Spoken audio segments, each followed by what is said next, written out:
শুনুন, এই জুতোগুলো একটু পালিশ করে দিন তো। হ্যাঁ স্যার।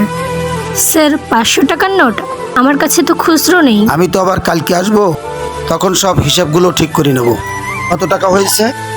এই নিন স্যার 20 টাকা। আরে স্যার আপনি টাকা কেন দিচ্ছেন? আরে এসব আপনি কি বলছেন? আপনি এই টাকাটা রাখুন। স্যার এগুলো আপনার টাকা স্যার। শুনুন, বলছি এই জুতোগুলো একটু পালিশ করে দেবেন। হ্যাঁ স্যার। এতগুলো টাকা? দিদি, জুতোগুলো হয়ে গেছে? হ্যাঁ স্যার হয়ে গেছে, আপনারই জুতো পালিশ করছিলাম। কত হয়েছে? এই নিন স্যার আপনার টাকা। আরে এতগুলো টাকা? আমাকে 2টো বাক্স দিলেন পালিশ করার জন্য, একটা বাক্সে এই টাকাটা ছিল। আরে আপনি কোনো ভুল করছেন, আমি আপনাকে একটি বাক্স দিয়েছি, ওই টাকাটা আপনারই টাকা। চল ভাই যাই। কিছু মানুষ আমার সঙ্গে 5 টাকার জন্যও ঝামেলা করে। বাহ স্যার, সাহায্যও করে দিলেন আর কৃতিত্বও নিলেন না। ভগবান আপনাকে সবসময় ভালো রাখুক। ছেলেটির এই সৎ কাজের জন্য একটা লাইক তো করা যেতেই পারে।